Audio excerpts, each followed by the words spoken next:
Pues son las 8, las 7 en Canarias. Muy buenas noches a todos. Bienvenidos a la redacción abierta en una edición navideña que se va a prolongar toda la semana.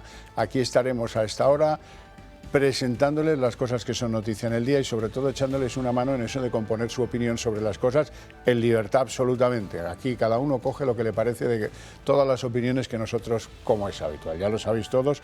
Así es que no me extiendo más, hay un montón de temas y lo primero que hay que hacer es presentar a la mesa que hoy estará con nosotros. Marina Álvarez. Hola, ¿qué tal, Xavier? Marina Álvarez es periodista, todos la conocen. Así es. Maneja el informativo diariamente, ¿verdad? Bueno, sí, hoy sin informativo, ayuda. Porque estamos en esta pausa navideña, tan loca y tan rara que nos vuelve a nosotros también un poco, o sea, que disculpen si hay algún lapsus en lo que podamos hoy contar o el orden de cómo lo podamos contar. Don Alfonso Rojo, director en Periodista Digital, muy buenas noches. Sí, noches. Noches y frías noches. Sí, el anticiclón lado que tenemos en Sí, el cambio climático me parece que tendrá que esperar. Has dicho el cambio climático. Me he fijado que es el invierno más frío de China en 30 años y la planicie, las grandes llanuras de Estados Unidos convertidas en... secarrales auténticos. Es una cosa tremenda. Pues sí. Y don Julián Salcedo, que es doctor en Ciencias Económicas, abogado y secretario del Club Liberal Español. Así es, muy buenas noches. Sí, frías noches, pero estamos mejor que el Navalny allí en la cárcel esa de Lobo Polar, ¿eh? Mejor que el Navalny. En eso los españoles podemos estar tranquilos. Estamos mejor que el Navalny.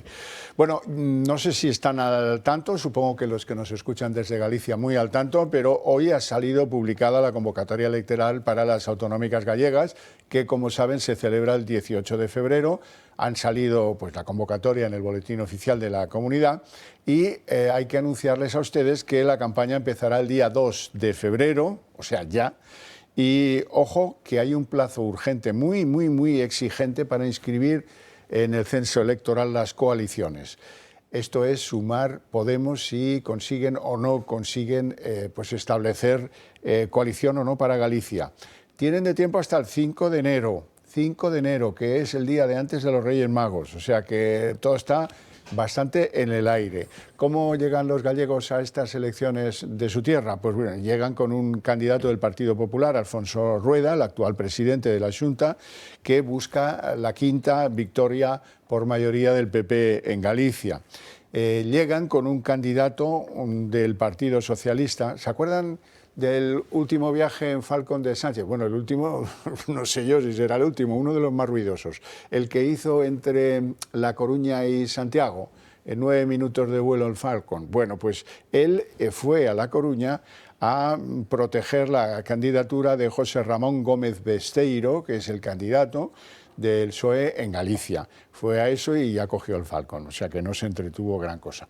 Hay candidata elegida por parte del BNG, que es Ana Pontón como siempre, porque es el tercer intento de Ana Pontón a la presidencia de Galicia, pero falta pues candidato en la coalición o no de Sumar y Podemos, entonces serían dos si no hay coalición, no pinta de todo bien, y falta designación de candidato por parte de Vox en Galicia.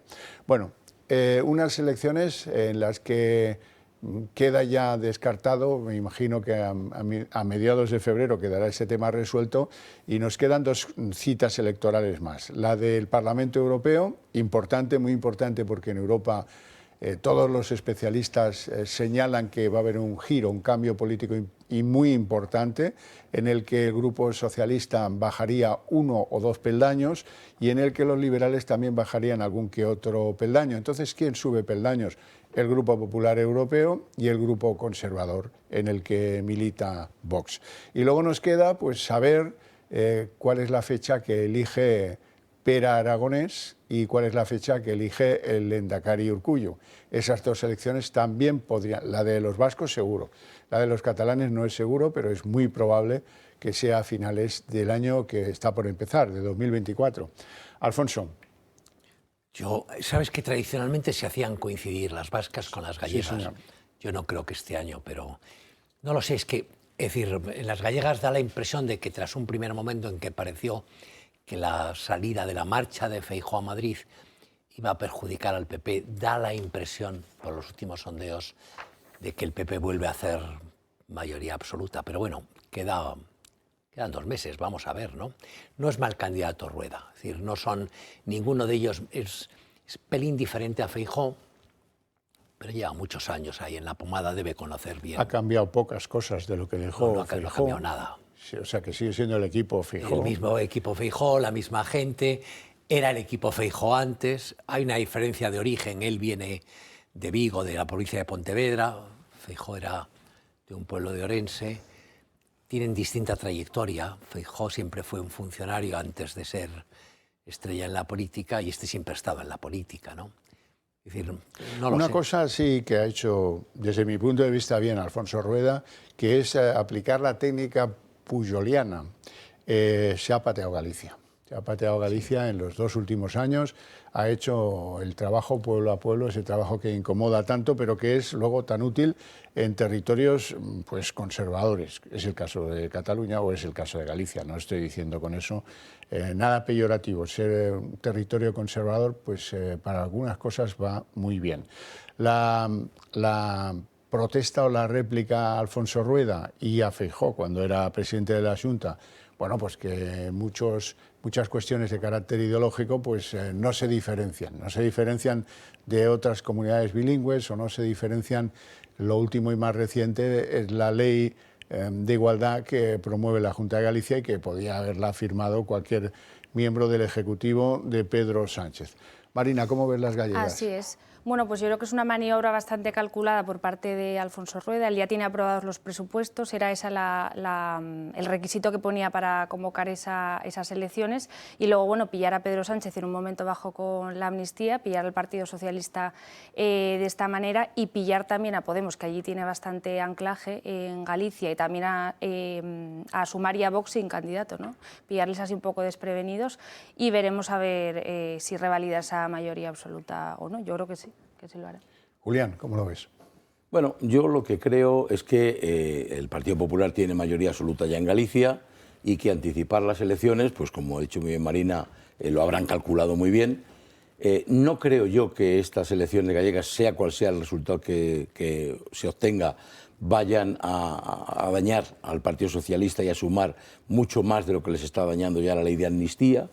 Y lo que sí que veo, no lo espero, pero que si ocurriera el más ligero traspiés, el que se perjudicaría sería el Partido Popular, ¿no? Y sobre todo, no tanto para las elecciones gallegas, que yo creo que gobernaría sin ningún problema, pero sí que les podía dar moral y aliento al Partido Socialista de cara a las europeas, ¿no? Yo ahí, ojalá les salga bien la jugada. Dices tú en Galicia. El candidato del PSOE, vamos a ver, es un candidato típico del PSOE en Galicia, que es toda la vida en el partido. Toda la vida. Un aparachi clarísimo. O sea, es un tío de Lugo que estudió Derecho en Santiago y que poco de salir de la universidad te afilias y primero concejal, después diputado, después presidente de la Diputación. Ha estado siempre en la pomada. Carisma, bueno, pues... Es otra cosa. Eso sí. Y entonces, no lo sé. Ahí se juega, es decir, cuando tú dices se ha pateado, Galicia tiene muchos elementos, hay un gran clientelismo y dependes mucho de las aldeas, de los pueblos pequeños, y tradicionalmente el PP arrasa en esas zonas, en las zonas rurales, y tiene más dificultades en los centros urbanos. Vamos a ver, no sé, yo sí creo que o sea, no me da la impresión, y estoy hablando, es wishful thinking, ¿no?, de que el PP se pueda pegar un cacharrazo en Galicia. No me da a mí la impresión. Y es más, si Podemos y Sumar además van separados, todavía menos, ¿eh? Aunque pintan poco. Ahí pinta, el Bloque pinta más. El Bloque hace mucho que le comió el discurso al PSOE, hace ya 30 años, y ese terreno no lo va a ocupar el PSOE más. Bueno, esto es el entremés. Vamos con el plato importante. Como estamos en Navidades, habrá que situar la cosa en términos de comilona. La comilona de hoy. Nosotros sentimos la obligación moral de buscar los resquicios oportunos para darles cierto optimismo, si quieren navideño. El optimismo tiene que ver con qué acciones se pueden llevar a cabo, quién debe llevarlas a cabo que de algún modo nos garanticen un tiempo largo hasta que la ley de amnistía produzca los efectos que muchos españoles de bien consideramos no deseables. 1, la vuelta de Puigdemont. 2, la reincorporación de Junqueras a la vida pública en Cataluña. El Supremo. ¿Qué puede hacer el Supremo? Que es quien puede hacer cosas estrictamente en el ámbito judicial. No es lo mismo una iniciativa de un juez de Zamora que una iniciativa del Supremo. Es evidente, lo que estoy diciendo es una bobada, pero hay que decirla. El Supremo tiene 2 opciones. Una, dentro de la justicia española, es cosa que va a tener que hacer, el orden no lo sé, pero va a tener que plantear una cuestión previa de inconstitucionalidad ante el Tribunal Constitucional. Ojo que en el Tribunal Constitucional la cosa no está tan clara como pueda parecer o como parecía hace 2 meses.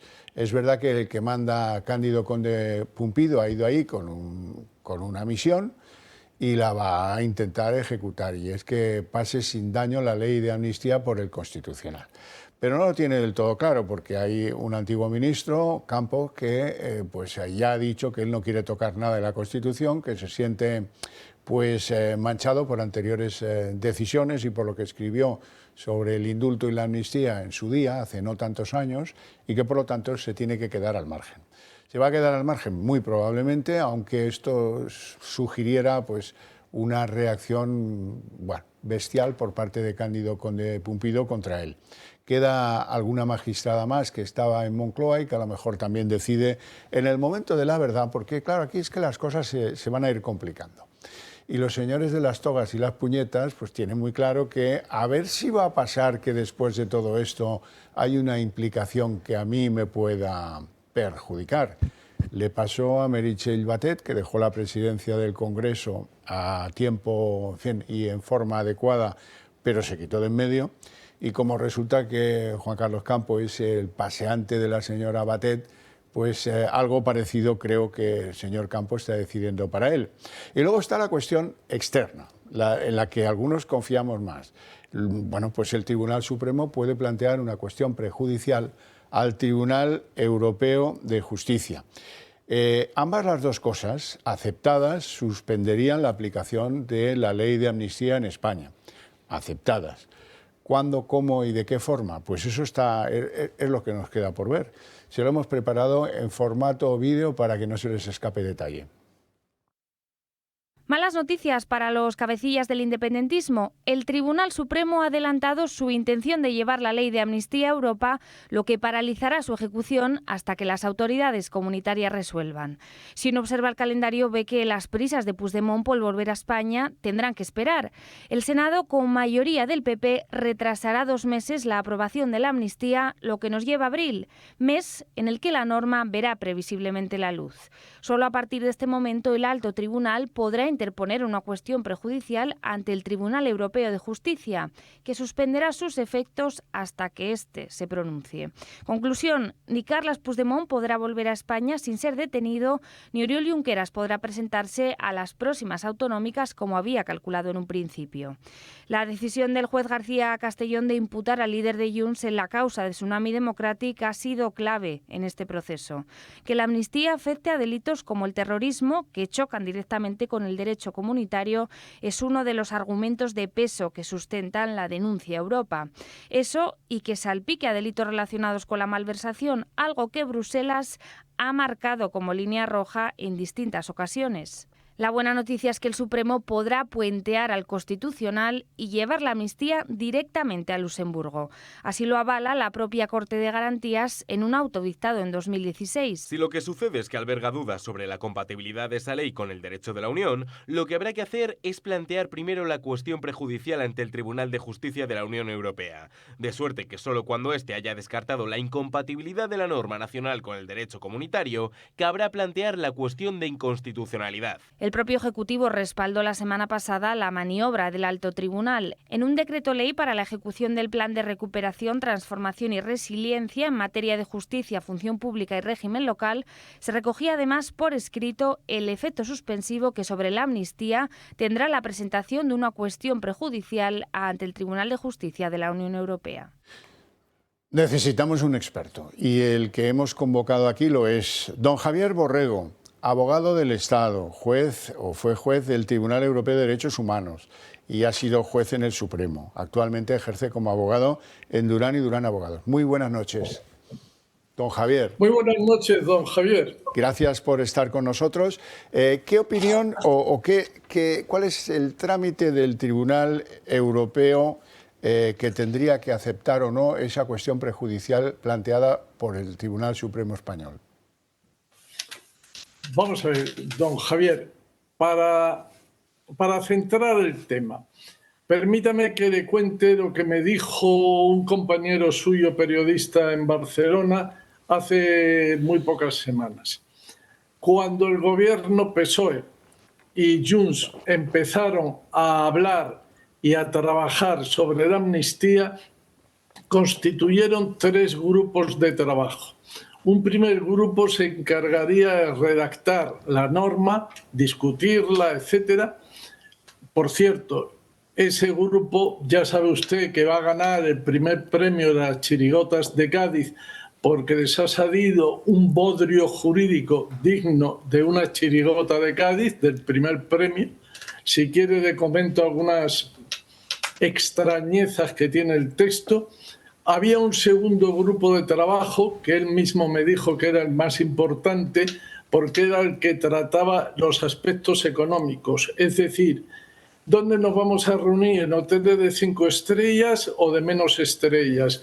¿Los mediadores van a viajar en preferente clase royal o como turistas? ¿Se van a alojar en este tipo de hotel? Etcétera. Ese aspecto económico fue muy discutido y creo que aún sigue siendo bastante controvertido. Es la preocupación económica. Y un tercer grupo que su compañero periodista me llamó el grupo de fitness y dije, ¿cómo de fitness? Sí, dice, es un grupo que está pensando, preparándose para cualquier acción, reacción en torno a la ley de amnistía. Conclusión, don Javier. Frente a la proposición de ley de amnistía que se está tramitando todavía ante el Congreso en plazo ahora mismo de enmiendas, hay muchas posibilidades de actuar tanto durante su tramitación como después de su tramitación. Por ejemplo, yo he leído esta mañana en la prensa que el abogado don Gonzalo Boyé, de nacionalidad chilena y creo que alemana también, y que sacó la carrera de Derecho por la Universidad Nacional de Educación a Distancia, ha dicho en una entrevista que en el día que se publique en el BOE la ley de amnistía, él da por supuesto que ese hecho se va a producir. Ese mismo día Puigdemont puede venir a España. Ja, ja, ja. Vamos a ver si las cosas las vemos claras. La ley de amnistía es una ley de borrar una serie de actuaciones judiciales, pero la ley no las borra. Quien las borra son los juzgados y los tribunales aplicando la ley. Y mientras no haya una resolución judicial en aplicación de la ley que borre los delitos terminados o en curso, los delitos están ahí y los delincuentes deben ser capturados por la policía. Ahora, me imagino que la policía cumplirá su deber porque así lo ordenará el ministro de Interior, que además es juez. Borrego, vamos a ver. Llega la cuestión planteada por el Supremo de España como cuestión prejudicial al Tribunal Europeo de Justicia. ¿Cuál es el tiempo estimado en que sea aceptada a la jurisdicción europea? Yo lo entiendo perfectamente, don Javier. Usted es periodista y usted quiere informar. Pero como a mí no me gusta la ley de amnistía, porque creo que quiebra los principios de libertad e igualdad de los españoles, no le doy ni esta facilidad, ni un milímetro de facilidad a los partidarios de la ley de amnistía. Por supuesto, se va a paralizar, pero es que hay más vías que están ahí y que, gracias a Dios, todavía no se han hecho públicas. hay una batería absoluta de medidas contra la proposición de ley de amnistía, contra su tramitación y contra su aprobación y publicación, si ello sucede, que están ahí y que conocen los que tienen que utilizarla, que tienen que apretar el botón, pero yo no se los voy a decir, que lo estudien y lo aprendan. Bueno, me parece razonable. Es que usted me entienda, si yo le digo, mire usted, aparte de la cuestión prejudicial al Tribunal Europeo, que lo va a tramitar con carácter de urgencia o no, depende, etcétera, todos esos procedimientos, yo estoy trabajando como si fuera un pasante de don Gonzalo Boyer a favor de Puigdemont. No, en ese grupo que ellos tienen de fitness, de preparación, que estudien, que trabajen, que preparen, que se empollen.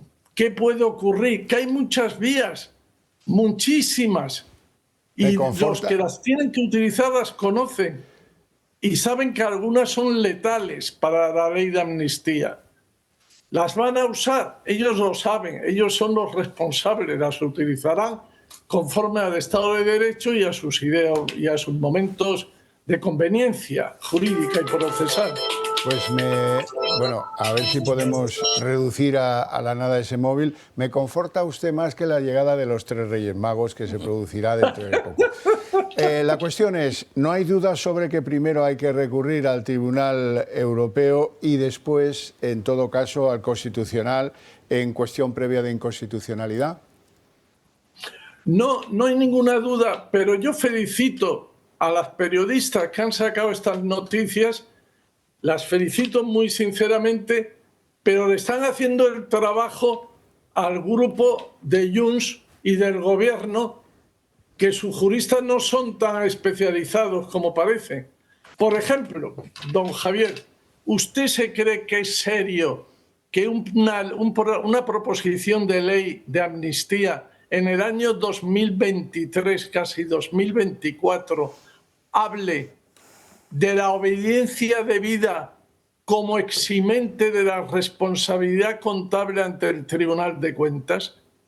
Es decir, que estemos utilizando en 2024 el pretendido argumento que utilizó la defensa de los nazis en el juicio de Nuremberg y que está absolutamente borrado ese argumento, tachado ese argumento, y en España no hay obediencia debida, hay obediencia legal. Bueno, pues no obstante, la proposición de ley, esa terminología y esa expresión propia de la defensa de los nazis, la vemos ahí. Y don Javier, permítame que le diga una cosa. Yo cuando cojo el preámbulo o exposición de motivos, mejor preámbulo de la ley, de amnistía de la proposición, y leo soberanía popular, soberanía popular. Oiga, la Constitución de España habla de la soberanía nacional, porque es la soberanía de la nación española, no del pueblo español. Porque si empezamos a hablarlo así, primero utilizamos la terminología de los países comunistas, de los estados comunistas. Y en segundo lugar, ya sabemos que siempre hay gente que ellos son los representantes del pueblo, o como ahora se dice, de la gente. No, la soberanía radica en la nación, no en el pueblo. Bueno, pues ya hemos encontrado 2 argumentos sobre los cuales reflexionar. Don Javier Borrego, le deseo una felicísima entrada de año y que le traigan los Reyes Magos muchas cosas, que se ha portado muy bien. El año que viene va a venir con muchas bendiciones y va a gustar mucho. Muchísimas gracias. Buenas noches, un abrazo. Buenas noches.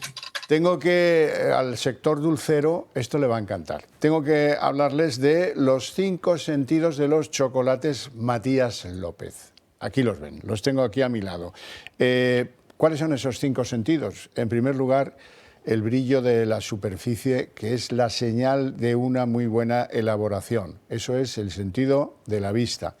El ruido al partirse el chocolate en nuestra boca, señal de la perfecta afinación y amasado del chocolate. Eso compete al oír, ¿verdad? Los aromas acentuados, eso depende de tener buen cacao, muy buen cacao, y darle un buen secado y fermentado. Depende de la capacidad de oler del personaje, que se esté zampando el chocolate. El retrogusto que permanece en la boca 25 segundos, señal clara de un buen cacao y una buena elaboración, el gusto. Y la superficie muy uniforme, homogénea y brillante, que eso tiene que ver con la perfecta elaboración. Y me queda el último sentido, el tacto. Fundido en la boca a la temperatura del cuerpo, pues son como si fueran bombones. Ya podéis conseguir los chocolates Matías López llamando al teléfono 91 413 35 64 o recurriendo a la web de la compañía, chocolatesmatiaslopez.es, con las 3 Ws esas que le ponemos a todo y un puntito delante. Nos vamos a publicidad.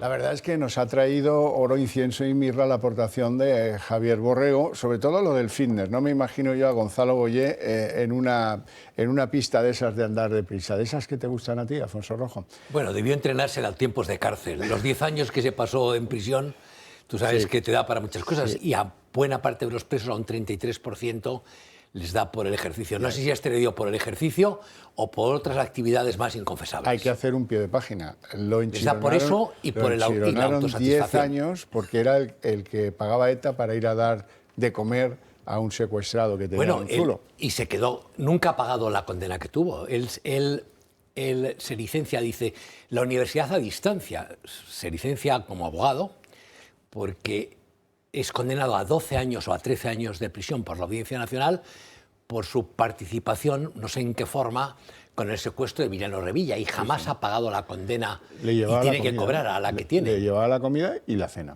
No sabía. Sí. Julián, ¿te ha confortado Borrego? Bueno, hombre, nos ha dado un poco de moral, ¿no? Porque efectivamente yo coincido plenamente con él con que existen múltiples vías para actuar contra la ley.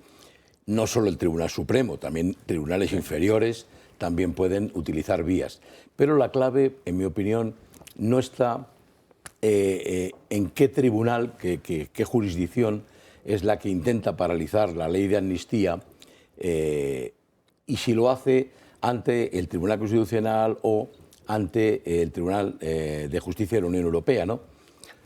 Yo, con todos mis respetos a él, que es un magistrado, y a Marina, que creo que lo ha confirmado, yo creo que las dos vías caben del Tribunal Supremo, de dirigirse indistintamente ante el Tribunal Constitucional o ante el Tribunal de Justicia de la Unión Europea, pero es más eficaz la vía del Tribunal de Justicia de la Unión Europea, porque efectivamente en el caso de que resulte aceptada la cuestión de prejudicialidad por el Tribunal de Justicia de la Unión Europea, ello sí que implica automáticamente la suspensión de la tramitación en el punto en que se encuentre.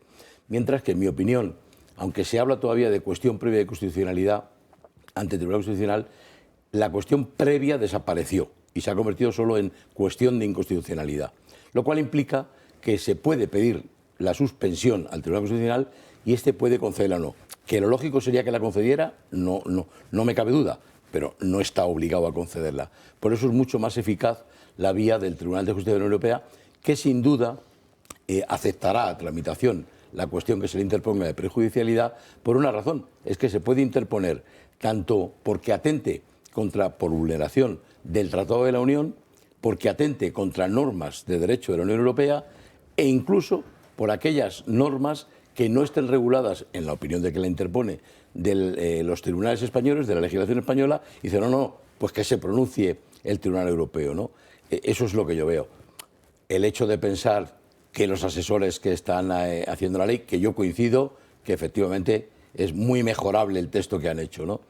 Asesores tienen un montón y han explorado todas las posibilidades, eso no me cabe ninguna duda.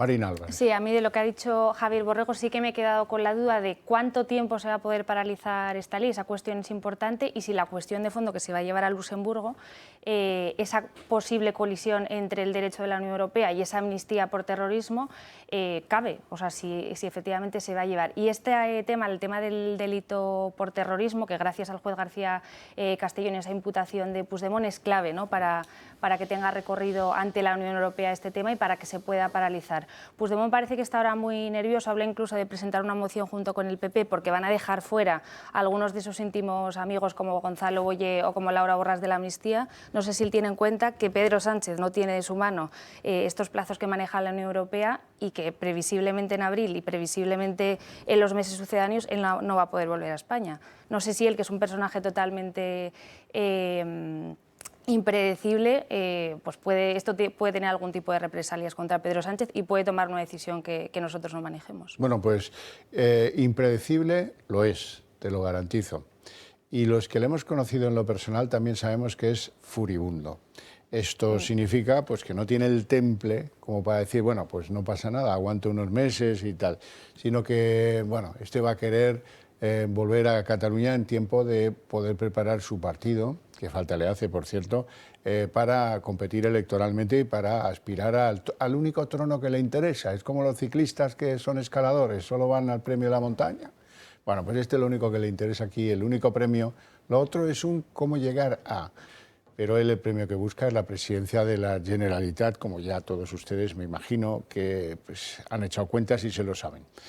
Vamos con la noticia del día. Desde mi humilde punto de vista, hay dos concejales del PSOE en Navarra, dos concejales del Partido Socialista de Navarra, que hoy han renunciado a su acta de concejales para no tener que votar la moción de censura con Bildu, la que llevará al candidato de Bildu a ser alcalde de Pamplona si no se producen más desencuentros o más salidas.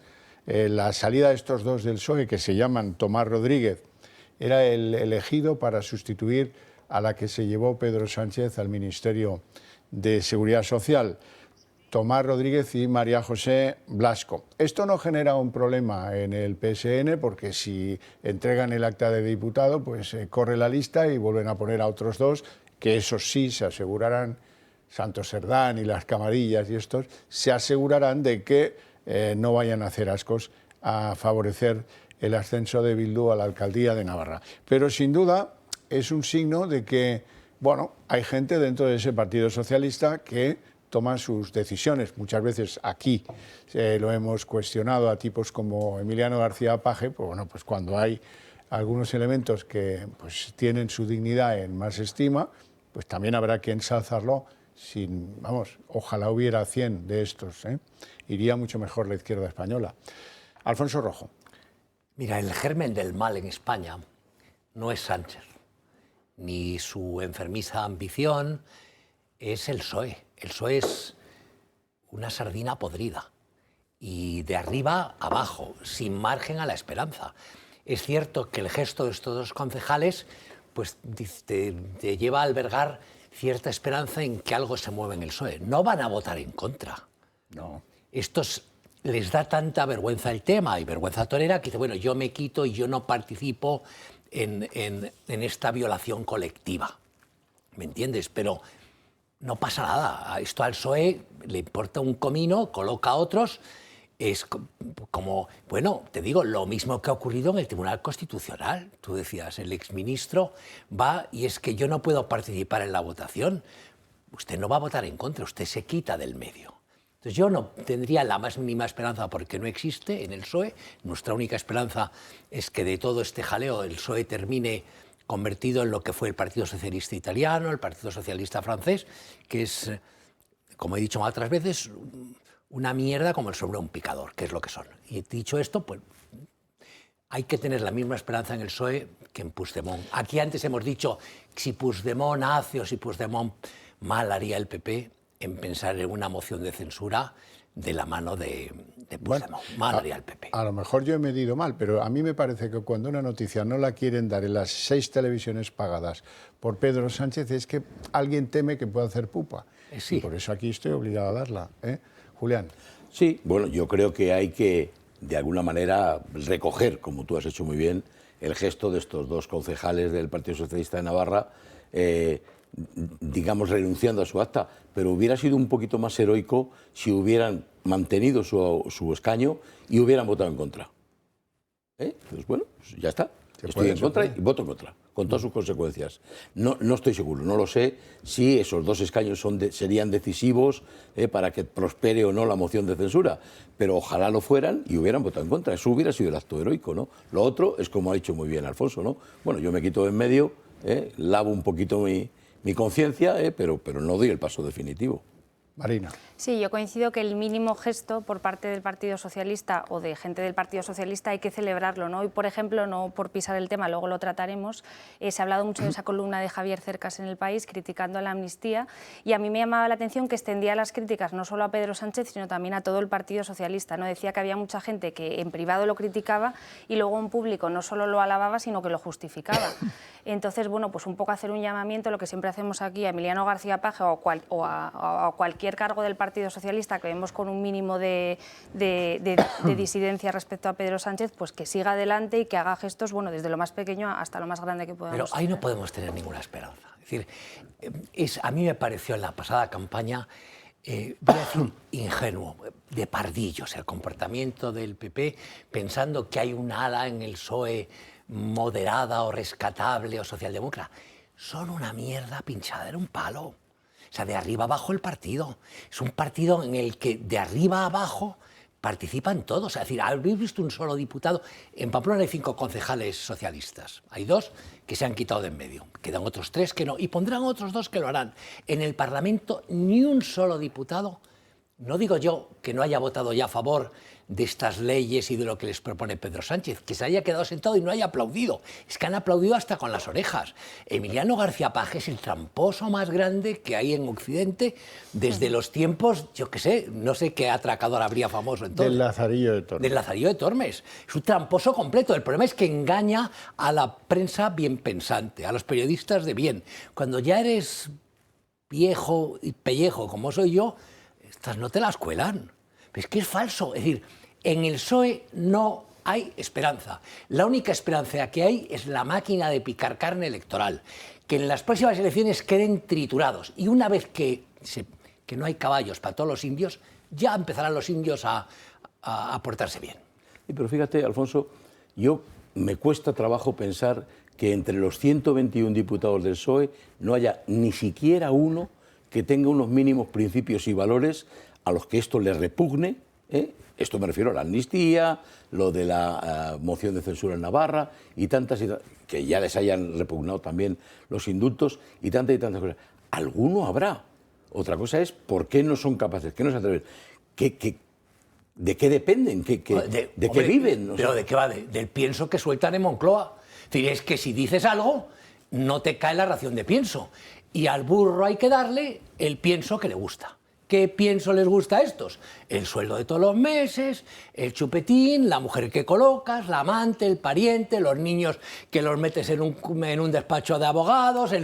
Están todos a ver qué chupan. Y al final es todo el partido de arriba abajo. Y después ahí se apoyan sobre una base mucho más extendida que no se beneficia económica o materialmente de la piñata, pero que está ciega o miope por el sectarismo. Entonces, mezclando esa base sectaria con la parte de los paniaguados que se aprovechan de todo, ahí lo tienes, ni uno solo de los 121. De los 5 de Pamplona, 3 ni se han movido y 2 se han movido, pero se han movido solo un poquito. Es decir, no han ido a lo del choque. Felipe González, que todo el mundo aplaude cada poco. Tampoco. O sea, ¿qué dice Felipe? Felipe González dice cosas, pero ¿se le ha ocurrido alguna vez salir en televisión y decir no vote usted al PSOE? No vote usted a esta gente porque después de todo lo que dicen, tú les preguntas al final de las entrevistas, me estoy refiriendo a Felipe González, a los Paje, a los grandes dirigentes, ¿y a quién votó usted? A Sánchez. O sea, pueden decirlo aquí, ¿a quién votó usted? A Sánchez. Me costó mucho, como me dice costó Felipe, mucho, tuve que hacerlo, y hay una razón de peso, que después si queréis hablamos un poquito de ella, que es que como en el PSOE, en la izquierda, siempre se ayuda a los de la banda, siempre se ayuda a los del grupo. Y si estás en Moncloa y te quitan el puesto de director general, te meten en la agencia EFE, o en paradores, o estoy hablando de periodistas. Y si estás en política, aunque seas al final, pues pillas un consejo de cuántos hay en el IBEX y cuántos van a entrar en la Telefónica de Payete ahora que estos han metido la pezuña. Luego hablaremos de la Telefónica, pero por redundar en lo que tú explicas. A mí me ha llamado poderosísimamente la atención que la mujer de José Manuel Álvarez sea la persona idónea para ir al consejo de Hispasat, que es una compañía que está privatizada y que es una compañía, bueno, y cuando he hecho saber que me parecía muy mal, que me parecía un dedazo, vamos, dedazo manicomial, como cuando Nadia Calviño quería hacer a su marido no sé qué en patrimonio. Ahora ya no lo necesita, el patrimonio ya lo ha hecho ella, o lo está haciendo, está a punto de hacerlo. La señora de Álvarez dice, no, es que era alto cargo en Huawei España. Dice, ya, esta es la empresa que no puede vender en Estados Unidos porque la acusan de espionaje. La empresa que causó una de las grandes crisis entre Estados Unidos, China y la Unión Europea. ¿Ese es el mérito? Pues bendito mérito. Bueno, las cosas son como son, con esto son como son. Pero tienes tu razón en que, bueno, pues ellos actúan en clave de agencia de ocupación. Siempre lo han hecho y la verdad es que a lo mejor ese es el camino, querido Alfonso, a lo mejor ese es el camino el que otros... Bueno, el camino para ellos. No han practicado nunca. Oye, mira, lo del... me imagino, porque solo puedo imaginar, como he dicho más veces, que recibir tu ración de pienso diario tiene que ser gratificante para alguno de ellos. Pero mira que tiene que fastidiar lo que te rasca el pescuezo, la soga con la que estás atado al pesebre. Y están atados al pesebre. Estoy hablando de periodistas fundamentalmente, pero igual en los políticos. Los que votaron y jugaron... ¿Os acordáis lo que le decía Pachi López a Sánchez en aquellos debates que tuvieron dentro del PSOE? Tremendo, que no entendía lo que era. Y ahí lo tienes.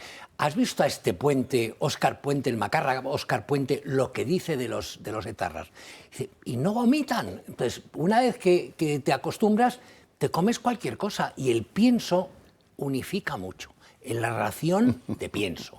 A mí sí me gustaría decir, Alfonso, más allá de lo que dices del clientelismo, yo pensando un poco en gente de mi edad, yo sí que creo que hay mucho votante del PSOE que no está nada de acuerdo con la amnistía y con los pactos con Bildu, especialmente con lo de la amnistía, bueno, porque a nadie se le escapa que atenta contra la igualdad de todos los españoles, pero es que han comprado ese discurso de que, bueno, esto está mal, pero es que es mucho peor lo que viene si Pedro Sánchez no está en el poder, ¿no? Es mucho peor el PP y Vox, es peor que nos cancelen esta obra de arte en este pueblito, es peor que acaben con los derechos de la ley trans, y mucha gente de mi edad lo justifica así. Y yo creo que ese discurso ha calado y lo ha comprado muchísima gente, ¿no? Una cosa es mala, pero es que la otra es peor. Bueno. Pero bueno, el que no sé, siempre te conformas. Dices, claro que es peor. ¿Y por qué es peor? Entonces, yo tengo periodistas que salen a la calle, en Don Gojo, sobre todo, salen a la calle. Y siempre que se plantea esto, entonces, son los mismos que pueden aplaudir a los violadores de Hamás en la Franja de Gaza. Son los mismos que pueden aplaudir la tortura de las niñas en las cárceles, en el helicoidal de Caracas. Y les importa un comino. Es decir, una de las cosas más llamativas que he descubierto yo, y muy probablemente Javier, aunque es más joven que yo, es la falta absoluta de autocrítica de la izquierda. Yo pensé que aquel espanto que vivimos hace 40 años de que era apoyar el comunismo porque se enfrentaban a Reagan en Centroamérica o en la Unión Soviética porque tenían a la CIA enfrente, ese engaño, es que se ha trasladado. Justifican la tortura en Venezuela, justifican la pobreza donde sea, justifican el sometimiento de la mujer a la condición de burro, asno o pollino en muchos países y justifican las violaciones de Hamás, el 7O, justifican todo, se lo van a justificar. Entonces, dices que va a ser mucho peor lo que viene. Yo tengo alguna vecina de posibles, de alto nivel, que te dice, es que no hay alternativa. Claro, lo que no hay alternativa es al sueldo que te endiñan y a cómo vives, hija mía. Eso sí que no hay alternativa. Bueno, tenemos que hablar, todavía hay rescoldos, de los efectos del discurso del rey, el discurso navideño del rey. Vamos a poner un pequeño fragmento, el que tiene que ver con la Constitución. Lo doy por visto porque todos ustedes estaban seguro que o pendientes del discurso o de la interpretación del mismo. Gracias a la Constitución conseguimos superar la división, que ha sido la causa de muchos errores en nuestra historia.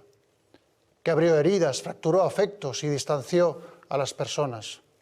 Superar esa división, por tanto, fue nuestro principal acierto hace ya casi 5 décadas.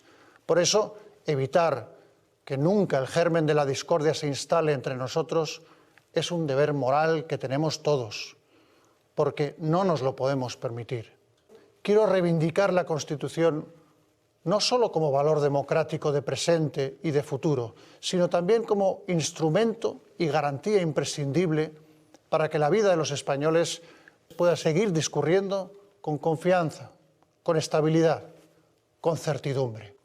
Pero es evidente que para que la Constitución desarrolle plenamente su cometido, no solo se requiere que la respetemos, sino también que conservemos su identidad, lo que la define, lo que significa, su razón de ser como pacto colectivo de todos y entre todos para un propósito compartido. Por tanto, fuera del respeto a la Constitución no hay democracia ni convivencia posibles. Todas las instituciones del Estado tenemos el deber de conducirnos con la mayor responsabilidad y procurar siempre los intereses generales de todos los españoles, con lealtad a la Constitución. Cada institución, comenzando por el rey, debe situarse en el lugar que constitucionalmente le corresponde, ejercer las funciones que le estén atribuidas y cumplir con las obligaciones y deberes que la Constitución le señala. Debemos respetar también a las demás instituciones en el ejercicio de sus propias competencias y contribuir mutuamente a su fortalecimiento y a su prestigio. España seguirá adelante con determinación, con esperanza. Lo haremos juntos, conscientes de nuestra realidad histórica y actual, de nuestra verdad como nación. En ese camino estará siempre la corona. No solo porque es mi deber como rey, sino también porque es mi convicción.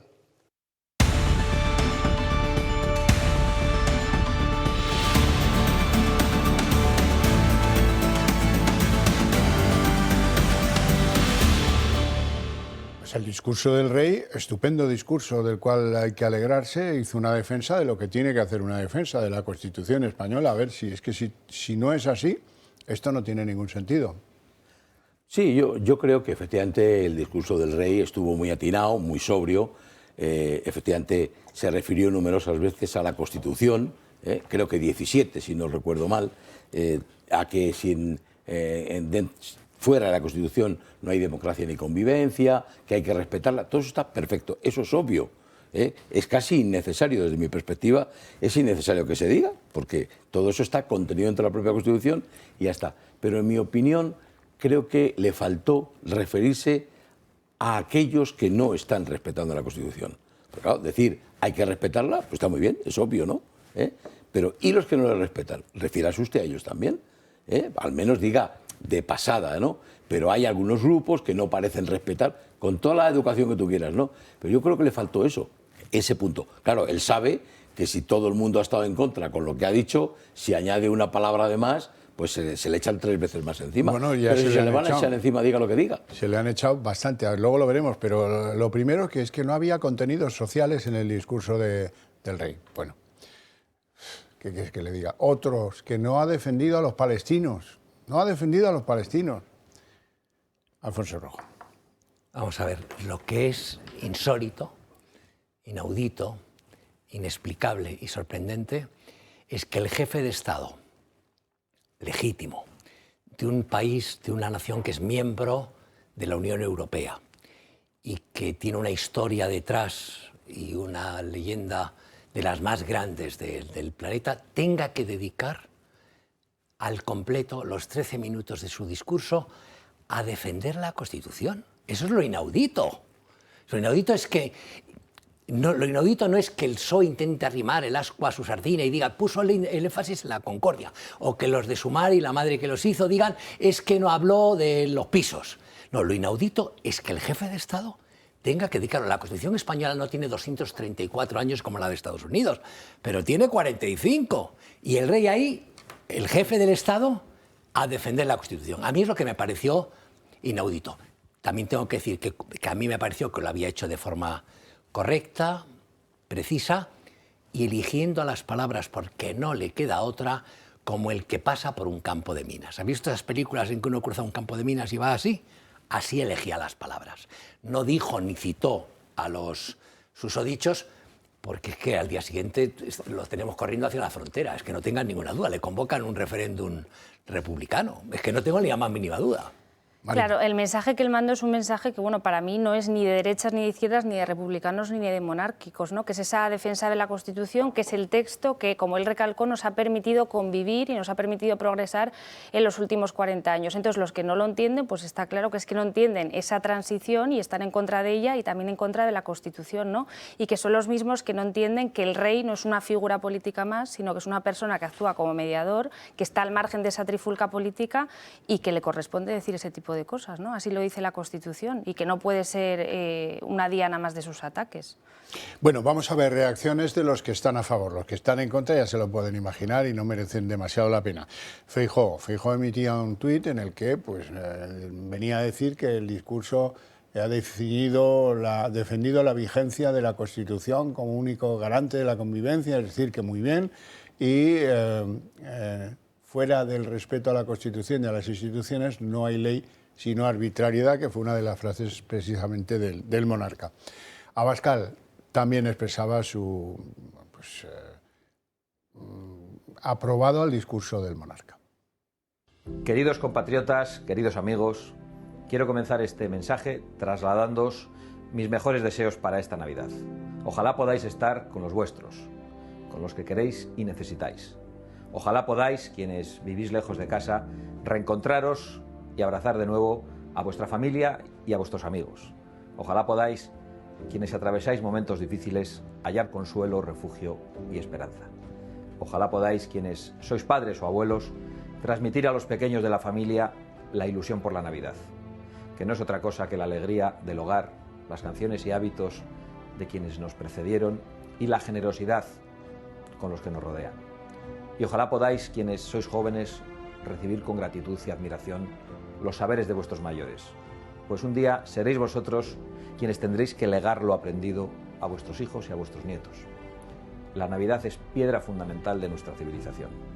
Por eso, en este tiempo, en el que todo vínculo es fugaz e instantáneo y en el que todo compromiso parece evanescente, es crucial reivindicar lo que permanece y lo que nos sostiene en los peores momentos.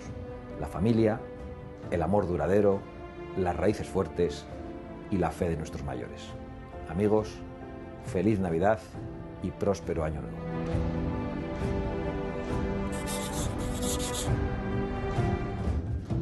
Pues se nos ha escapado el discurso navideño de Santiago Abascal, que estaba muy bien, pero yo les quería hablar de un tuit que emitió en el que apelaba a las tradiciones y defendía pues, lo que había dicho el rey en el discurso navideño.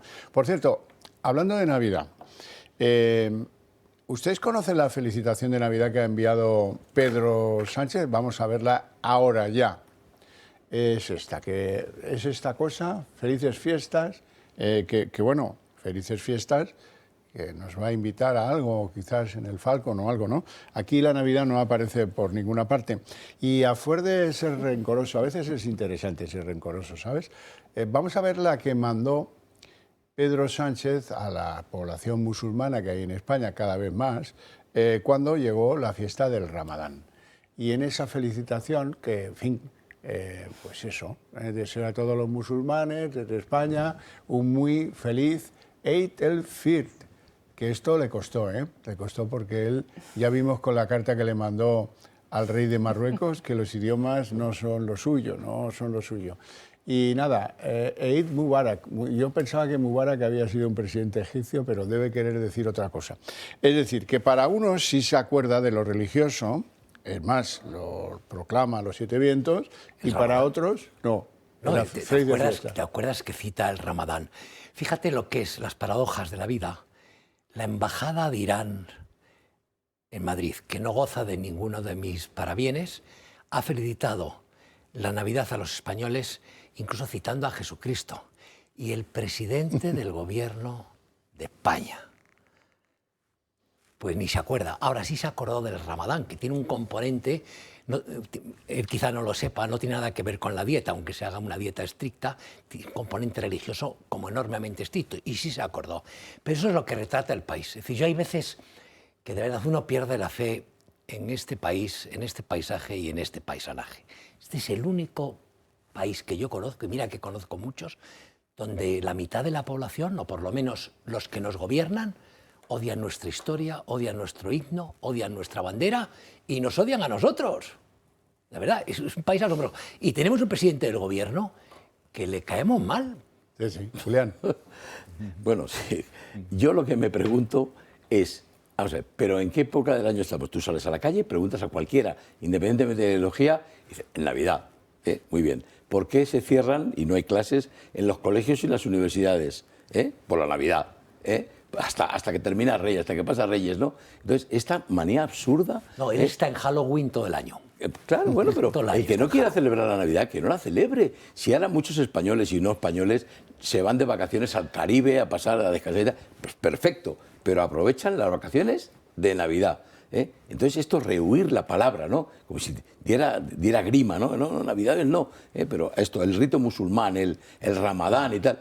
Pero bueno, si aquí habrá población musulmana en España, claro que la hay, ¿no? Y de otras muchas ideologías religiosas, ¿no? Pero bueno, oye, la mayoría española es cristiano, somos cristianos, ¿no? Creo yo, me parece a mí, ¿no? Pues no sé por qué hay que repudiarla. Sí, Marina. Es como este tipo de mensajes de Pedro Sánchez. Tú decías que estabas decepcionado con el país, yo estoy decepcionada con la izquierda, ¿no? Que parece que lo progre y lo guay es felicitar el Ramadán y no felicitar pues, a la mayoría de la confesión de todos los españoles, que es la católica. Yo no me explico muy bien qué manía tienen ellos con marginar o con dejar de lado a los cristianos, pero bueno, desde luego... Yo espero que en ese sentido la izquierda que venga cambie, porque desde luego no hay por dónde cogerlo. Pues sí, bueno, Marina, como a ti te gustaba mucho el tema, vamos a ver lo dicho. Esto sí que duele, ¿eh? Puede que los dos concejales de Pamplona no duelan tanto como a mí me parece, que creo que sí, duelen, sí. Pero esto duele más. Que un escribidor del País como Javier Cercas se atreva y publique El País algo como lo que ha publicado este fin de semana es enormemente llamativo. Ahí lo tienen. Un llamamiento a la rebelión. Y dice Javier Cercas, tenemos una clase política cínica, irresponsable y envenenada por el poder que no trabaja para unirnos sino para separarnos, que considera el engaño un instrumento legítimo y pueril la mínima exigencia. Bueno, en fin, está muy bien porque esto no es lo normal, no pasa casi nunca, ¿no? Uh-huh. Sí, perdona, Julián. Javier Cercas justo antes de la última convocatoria electoral publicaba un artículo en el que pedía el voto precisamente para Pedro Sánchez, y antes hablaba Alfonso que no hay ningún socialista que diga no voy a votar a Pedro Sánchez, pues Javier Cercas sí que dice que no lo va a votar. Es muy crítico Javier Cercas en este artículo y, como decía antes, no solo con Pedro Sánchez por esos pactos con el independentismo, sino con todo el Partido Socialista. Les acusa, en primer lugar, que aquí muchas veces lo hemos dicho, del secretismo y el oscurantismo que ha habido con todo el tema de la amnistía, y luego, bueno, pues con que el clientelismo del que hablábamos antes, ¿no? Que de puertas para adentro todos critican la amnistía y luego en público ninguno lo hace.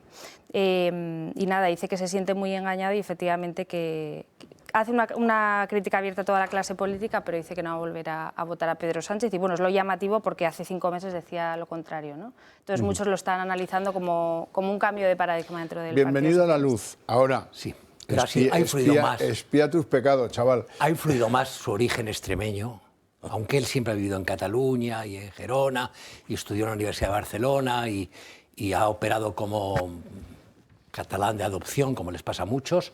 Yo creo que esta temporada última, este cambio último tiene que ver con Extremadura. Pero oye, arrastra una lista. Hay que hacer propósito de la enmienda, dolor de los pecados y cumplir la penitencia. Aunque la Conferencia Episcopal no crea ya en esto, que también tiene lo suyo. Antes que habéis hablado de que por qué Pedro Sánchez no felicita a los católicos, anda que el presidente de la Conferencia Episcopal dice el otro día que condena el rosario en Ferraz, el secretario de la Conferencia Episcopal hace 6 meses que le parecían muy bien los indultos en Cataluña. el Papa lleva 12 años en el cargo, en el trono de San Pedro, más de 10 años, y no ha venido a España porque le caemos mal y le parecemos colonialistas. O sea, es decir, yo no me extraña que Pedro Sánchez no felicite a estos católicos, coño. Yo tampoco lo felicitaría. Bueno, yo creo que hay que congratularse. Yo me congratulo de que haya ya por lo menos 2 articulistas que escriben en El País y que son absolutamente, tremendamente críticos contra el sanchismo. Uno es Juan Luis Cebrián. Es verdad. Fundador. Y, claro, por supuesto. Y el otro es Javier Cercas, ¿no? Entonces, bueno, ya tenemos 2. A lo mejor esto va creciendo, ¿no? Y sale ¿Y el uno periódico? más. En El El País. periódico antaño, antaño un periódico importante y de peso. Independiente por las Independiente mañanas. por las mañanas. Fijaros la línea que tiene, Sin duda. cómo titula y lo que dice. O sea, mira, yo recuerdo mi época como adjunto al director en El Mundo que mandaba a Pedro J. Ramírez. Le daba igual lo que tú escribieras, porque el que al final mandaba lo importante, la línea editorial, el titular de portada y lo que se ponía en última, y lo grandes que iban tus titulares era él. Ya podías tú escribir a favor de los bosnios, de los serbios o de los croatas. Le importaba un comino. Igual en El País. Lo que diga en este momento Juan Luis Cebrián, le importa un comino a la línea del País. Y El País es el periódico oficial de la Moncloa. No me cabe duda. También en el pesebre. No, a mí no me cabe duda, pero por lo menos ya tenemos 2 que se atreven a escribir, ¿no? Yo que Juan Luis Cebrián lo haga no me extraña, porque el contrato que él tiene firmado de su salida le permite publicar lo que le dé la gana. Javier Cercas no sé si tiene ese tipo de contrato, ¿verdad? Está dentro. De momento está dentro. Y contrato tendrá, pero, en fin, otro tipo de contrato. Bueno, nos ha vuelto a dejar en ridículo internacionalmente Pedro Sánchez, y eso que estamos en los últimos compases del año.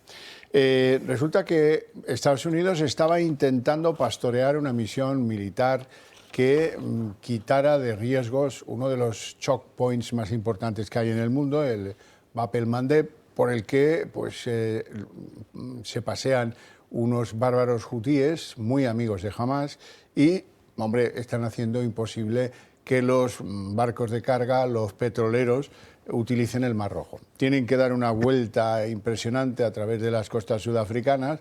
Eso es más caro, eso es muy poco práctico, eso es completamente una salvajada, un acto de terrorismo. Y como un acto de terrorismo internacional en aguas internacionales, Estados Unidos quiere mandar allí a sus chicos, a la Marina, a la aviación, etcétera, y quiere hacerlo con sus socios. Entonces hay un socio raro, que por cierto ocupa la presidencia de la Unión Europea.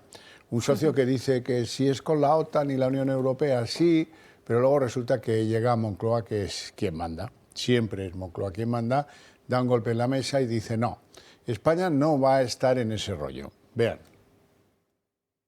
España ha confirmado que no participará en una misión en el Mar Rojo, donde el grupo de insurgentes de Yemen, los hutíes, milicia que apoya a Hamas, han atacado barcos que navegaban por la zona, sobre todo en los estrechos, en las entradas y salidas por donde pasan los suministros. Han utilizado drones y misiles contra petroleros y cargueros. Estados Unidos pretende liderar una alianza para hacer frente a los ataques de los rebeldes, y dentro de ese grupo estaba España. El gobierno negó dicha participación alegando que solamente seguirían una ofensiva coordinada por la OTAN o por la Unión Europea. Pedro Sánchez y Biden mantuvieron una conversación telefónica para tratar diversos temas y visto lo visto, parece que ha habido discrepancias en relación al Mar Rojo. Estados Unidos quiere garantizar que el conflicto no se extienda para preservar las rutas comerciales, pero desde Moncloa no se mencionan los ataques de los hutíes. Defensa apoya una operación específica, pero desde Presidencia no quieren que la Armada Española se implique y rechazan una modificación de la Operación Atalanta, ya en marcha. Es una operación militar permanente de lucha contra la piratería en el mar frente al Cuerno de África y el Océano Índico. España pide que se haga una misión específica con objetivos propios. La decisión de Sánchez de no involucrarse para defender el 12% del comercio mundial ha tenido efectos. Los islamistas hutíes agradecen a Sánchez que no apoye la misión internacional encabezada por Estados Unidos en el Mar Rojo. ¿El gobierno no se equivoca a la hora de elegir a sus aliados? ¿Qué repercusiones va a traer todo esto para la política exterior española? ¿Se van a enfadar del todo en Washington con Pedro Sánchez? No lo sé, pero seguro que don José Manuel García Margallo, eurodiputado del PP y exministro de Asuntos Exteriores, sí que lo sabe. Muy buenas tardes, noches. No sé desde dónde nos habla, lo que sí le veo es muy oscuro. Le veo oscuro, pero oscuro. Ah, hombre, ahora ha mejorado muchísimo. No. Vamos a ver si... La luz está bien, siempre está bien la luz. Ministro, ¿qué? Esto nos va... Buenas tardes. Feliz Navidad, lo primero. Feliz Navidad. ¿Qué conclusión saca usted de todo esto? ¿Nos va a traer repercusiones a la ya maltrecha diplomacia española?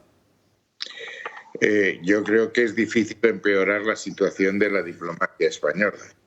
Es decir, la diplomacia se define siempre como lo que hay que hacer para defender el interés de tu país, con la negociación, si es posible, y si no, decía Margaret Albright, con los misiles. Es obvio que nosotros no tenemos misiles, o por lo menos misiles suficientes, y que, por tanto, la diplomacia consiste en tejer alianzas con tus semejantes para afrontar aquellas amenazas que penden sobre todos.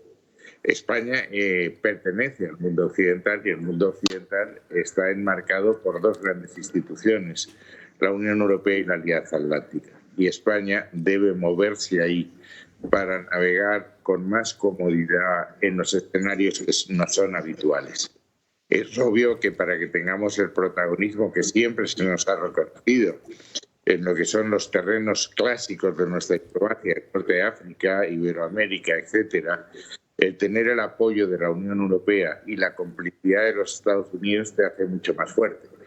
No es lo mismo ir a Caracas diciendo que eres el ministro del Reino de España que decir que en ese momento eres la voz de la Unión Europea, cosa que siempre se nos han reconocido en esos escenarios, insisto, y que tienes planteamientos comunes con los Estados Unidos. Tu fuerza se multiplica por 100 y nadie entiende lo que estamos haciendo. Llevamos un caos interno del que luego, si queréis, hablamos, pero que en el exterior hemos logrado cosas realmente enormidades, que diría una. Tuvimos durante un año vacante la embajada de Marruecos en Madrid como consecuencia de la invitación a Boutros Ghali. Hicimos un cambio de volante, un giro de 180 grados, y entonces fue Argelia la que nos tuvo un año sin embajador, nos privó de nuestra situación privilegiada en el sector energético en Argelia. Tuvimos luego un roce con Meloni, el presidente Sánchez se permitió calificar a la primera ministra como extrema derecha.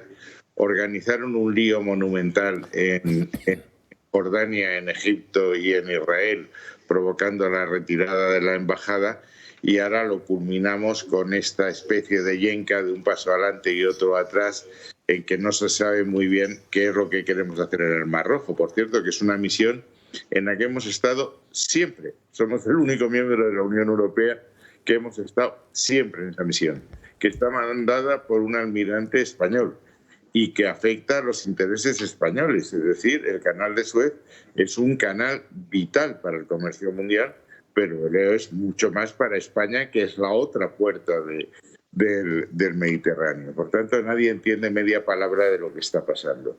Y eso te hace que no seas un socio fiable, serio, pero eso ni en la vida privada, ni en la vida mercantil, ni mucho más en el mundo geopolítico. El que no se sepa lo que vas a hacer, cómo te vas a levantar por la mañana y lo que vas a decir por la tarde, pues te hace que las reticencias sean enormes. Eso ya lo experimentamos con Rodríguez Zapatero y parece que estamos empeñados en repetir la jugada, ¿no? ¿Usted aprecia diferencia entre lo que pueda pensar el Ministerio de Defensa y lo que ha decidido hacer Moncloa? Pues no lo sé, pero lo que se aprecia es un cambio de dirección permanente y muy súbito en el gobierno. El gobierno, al final, la dirección de la política exterior corresponde al presidente del gobierno. Y es el presidente del gobierno el que tiene que solventar las diferencias, si existiesen, entre defensa y exteriores.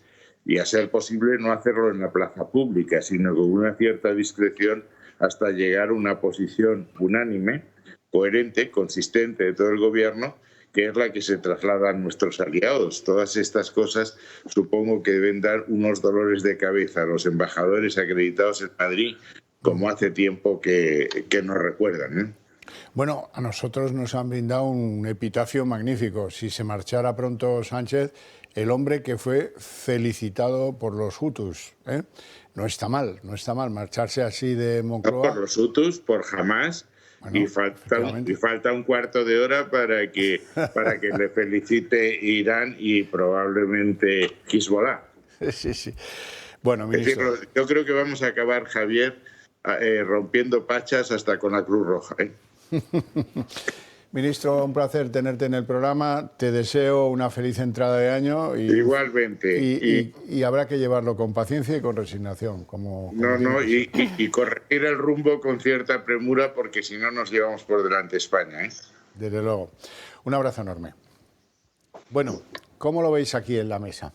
Bueno, a mí me extrañó una cosa. Tú conoces a los hutus. Sí. Me lo tienes que contar eso. ¿Qué comen las cabras de los hutus? Bueno, quiero saberlo todo. ¿Son hutus o son utíes? Utíes. Hutus. ¿Qué más? Bueno, tú usas así. Yo uso hutus. Yo la primera vez que pisé Adén, lo he pisado solo 2 veces, me llamó mucho la atención que país enormemente pobre, entonces no mandaban todavía los hutíes en Adén, en la capital. Y entonces me llamó la atención que las cabras locales que estaban esqueléticas solo se alimentaban de papel. ¿Y qué papel se comían? El de los sacos de la ayuda humanitaria occidental. Es la vez que he visto que... Vacíos. Vacíos, claro. Los sacos, papel. Cuando los vacías, los sacos que hay como de un papel coma muy duro, lo hacen. A mí me ha llamado, en este vodevil, porque es un vodevil, me ha llamado la atención y no tengo muy claro por qué. El primer comunicado que hace el Pentágono, que hace Estados Unidos, es un comunicado en el que dice que esta alianza, que se llama algo así como mantenimiento de la prosperidad, se llama esta misión, cuenta con el apoyo expreso de varios países, 8 que no quieren ser nombrados, pero entre los que sí quieren ser nombrados, cita Reino Unido, Francia, Seychelles, Australia, Grecia, Holanda y España. Ese es el primer comunicado. Y unas horas después, España se desengancha, o sea, deserta. Entonces, tiene que haber sentado a cuerno quemado. Yo viví en primera persona la fuga vergonzosa de las tropas españolas de Irak, nada más llegar Zapatero al poder, que de repente, sin avisar a nadie, se subieron a los coches y salieron de Nájar. Es que no nos dio tiempo ni a verlos, ¿eh? Mientras los polacos les cantaban las cosas de las gallinas. Sí, los miraba. Decía, pero ¿y estos a dónde van? Que nos dejan todo este flanco abandonado. A mí aquello me pareció tremendo, una vergüenza para el ejército español, una falta de fiabilidad para tus socios. Pero esto es un poco parecido. Y lo que decía, bueno, lo decía Margallo. Es decir, aquí solo faltan 2 felicitaciones, no la dirán. Falta la de Boko Haram, que son estos psicópatas de África, y los todavía encarcelados facinerosos de la manada de Pamplona, de la manada de San Fermín. Son las únicas 2 cosas que le faltan a Sánchez en lo que se refiere a parabienes. Todos los demás los tiene. Y el PSOE, encantado. Marina. Sí, a ver, desde luego son temas complejos, son temas internacionales y yo entiendo que no trasciendan o que no haya mucha claridad respecto a los españoles, pero yo coincido con lo que decía el ministro Margallo, que con lo que sí que queda claro es que de cara al socio, de cara al aliado, quedamos fatal, ¿no? Primero eso sale el secretario de Estado de Defensa estadounidense y dice que sí, luego salimos y decimos que no, luego matizan, luego no matizan. Entonces, desde luego a mí hay algo como pasó con la maniobra del Sáhara que se nos escapa, hay algo que huele raro. Yo no sé si tiene algo que ver, como estamos viendo con el caso de Israel y Hamás, pues la presencia o la influencia que tiene los socios de Sumar y el Grupo Puebla en esta decisión de Pedro Sánchez, o que él directamente, un tema de defensa que se supone que tiene que pasar por el Congreso de los Diputados, él no quiera someterlo al resto del hemiciclo, bueno, pues porque no quede retratada la postura de sus socios, ¿no?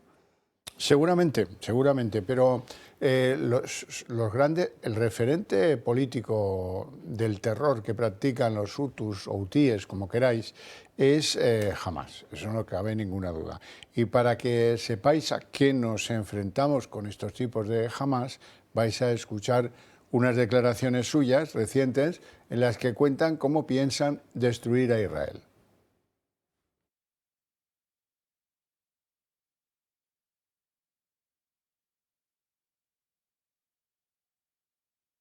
Destruiremos, dice este caballero, el líder de Hamás, a Israel en una batalla feroz, violenta y sin precedentes.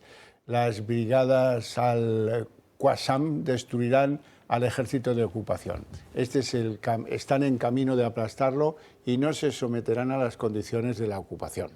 O sea, bueno, pues ya con esto yo creo que queda claro de quién estamos hablando y por qué practican esas formas siempre feroces de... Pero lo que marca, es decir, a mí lo más espantoso de lo que ha ocurrido recientemente, yo dediqué 30 años de mi vida a la corresponsalía de guerra y a cubrir desastres generalmente causados por el ser humano, algunos naturales, pero siempre con el componente humano por todo el mundo. Estuve más de 30 años de país en país y en sitios tremendos algunos. A mí lo que he leído y las imágenes que vi de ese vídeo de 45 minutos montado con lo que llevaban en las GoPro los terroristas de Hamas que entran el 7 de octubre en Israel casi hasta 20 kilómetros en algunos sitios, me pareció insoportable. Es decir, la violación de las niñas del festival, por cierto, todas pacifistas, todas muy modernas, todas muy anti-Netanyahu, todas muy contra la guerra, la violación hasta la rotura de la pelvis de varias de ellas, las muertes posteriores, la imagen de esa niña a la que llevan, se pone de rodillas y pide y la ejecutan en el suelo, la imagen que vimos de una madre con una niña de 10 años abrazada que las atan con alambre y los queman vivos. Eso es lo que me ha dado el nivel de Hamas. La gente, es doloroso ver lo que pasa en Gaza, es tremendo pensar que las bombas matan, pero oye, si tú destapas el tarro, si tú haces lo que haces, oye, ahora no te quejes. Ahora no te quejes. Bueno, quéjate, pero que sienta, es decir, yo creo que Israel, llegados a este punto, no le queda otra. Y que jamás felicite a Sánchez es para hacernoslo mirar, como estos de Yemen. Oye, por Dios, que estos, de verdad, yo te he contado lo de las cabras, pero me imagino que, bueno, no voy a decir nada, iba a hacer un chiste, pero no lo voy a hacer. Nos vamos a hacer una pausa de publicidad, volvemos en apenas 3 minutos.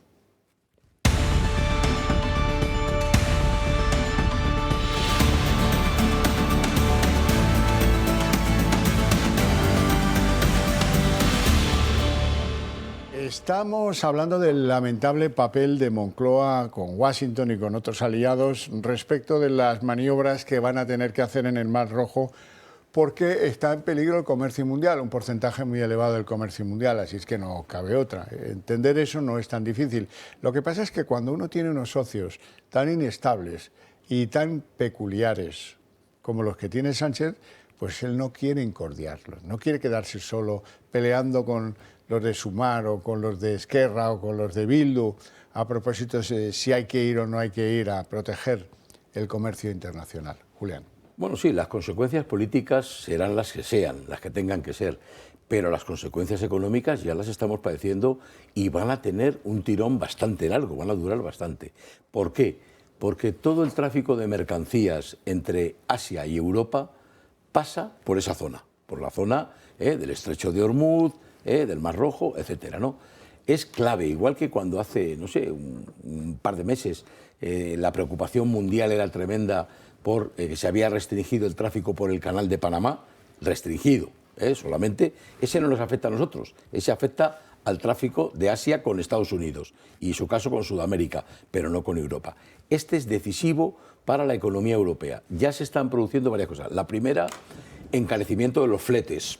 No cabe ninguna duda. Los barcos ya no pueden atravesar y están bordeando África por abajo, ¿no? He oído que el retraso, lo que tarda un buque, es entre 9 y 12 días, dicen más, de lo que tardaba en atravesarlo por el Mar Rojo, con el sobrecoste que eso supone, de combustible, etcétera. Las cadenas de producción están sufriendo porque no le llegan los componentes. ¿Todo eso en qué se traduce? Se traduce retrasos en entrega de pedidos, encarecimiento de precios, base inflación, etcétera. Yo lo que no comprendo es cómo la Unión Europea, que es plenamente consciente del daño que esta situación está haciendo, no le ha tirado un poquito de las orejas a Sánchez, ¿no? Porque es que está haciendo un daño terrible, ya no a la geopolítica ni a la geoestrategia, no, a la economía de la Unión Europea. Pero no se nos pedía un esfuerzo militar, porque cuando ves este tipo de misiones, y dada el volumen que tiene España militarmente, y su participación militar sería como muy reducida, era un gesto político de estar con los tuyos, en una cosa que llaman la operación prosperidad o garantía de la prosperidad, que tiene que ver fundamentalmente con la economía, y frente a un enemigo que es muy poquita cosa, son las cabras y 4 más, ¿eh? Es decir, que no habría el riesgo real, porque podrías decir, hombre, Sánchez es un hombre piadoso y piensa en las vidas de los españoles que van a morir como no sea de una picadura de pingüino, porque se acerca mucho a la Antártida, o de un resfriado encubierta. Yo veo muy difícil que la operación termine con bajas occidentales, de verdad. Sí, hablábamos ahora en la publicidad, volviendo un poco a la guerra entre Israel y Hamás, que qué difícil es informar sobre estos conflictos, ¿no? Porque, como se suele decir, la primera víctima de la guerra es la verdad. Y ya nos pasaba con Ucrania y con Rusia, o sea, cómo cada uno de los dos bandos del conflicto nos vende su relato. Ahora, por ejemplo, entre Israel y Hamás, nos enterábamos hace poco de que el ejército de Netanyahu parece que ya ha encontrado todos los túneles a través de los cuales operan los terroristas de Hamás y ya los han destrozado todos. Los otros que te dicen que van a la guerra total y que están avanzando posiciones. Bueno, que al final es muy difícil y de los pobres rehenes solo nos acordamos aquí. Claro, e incluso de los rehenes no tenemos toda la información. Siguen estando donde tenían que estar. Qué difícil es informar, qué difícil es para nosotros formarnos una opinión, pues imagino que para la gente desde casa lo sea todavía más, ¿no? En estos temas tan complejos. Desde luego. Bueno, ¿qué vamos a hacer? Esto es lo que nos ha tocado vivir en esta etapa, en la que la economía juega un papel fundamental. El año que viene, lo que no ha hecho la oposición lo va a hacer la economía, creo yo.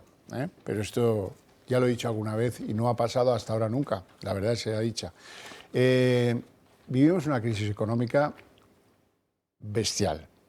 Estamos, pues mira, en San Esteban, hoy San Esteban, y no sabemos si el día 31 nos vamos a quedar sin ayudas para el recibo de la luz o para el recibo del gas. Y eso es por lo mismo que lo del Mar Rojo, porque alguien teme una airada reacción de los ministros de Sumar o de la oposición que apoya desde fuera del gobierno.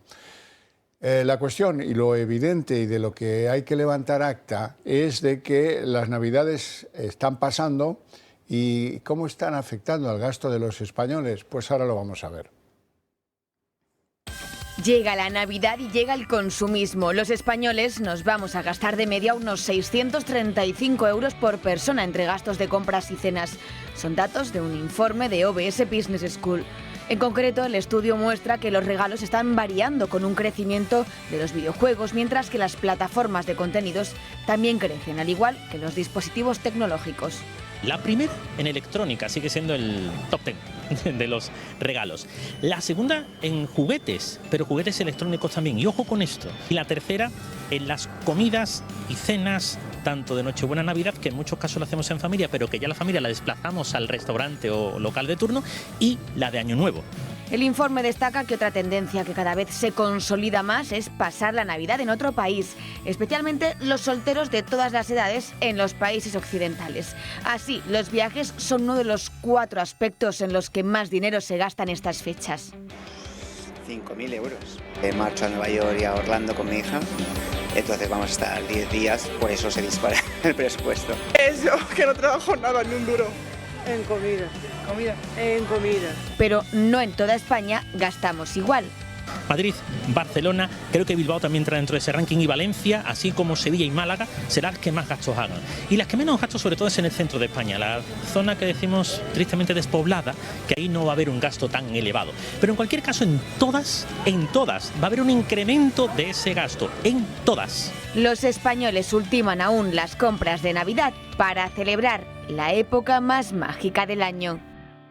Julián Salcedo, y la gente gasta demasiado a crédito. Ese es uno de los problemas que vamos a vivir. Bueno, hay bastantes advertencias de todas las organizaciones de consumidores, de usuarios y de usuarios financieros que están advirtiendo de que muchos españoles ya están tirando, no ya del crédito, que sabemos que el crédito al consumo es muchísimo más caro que, por ejemplo, el crédito hipotecario, ¿no? Sino que es que están directamente tirando de la tarjeta de crédito, es decir, están utilizando la fórmula revolving.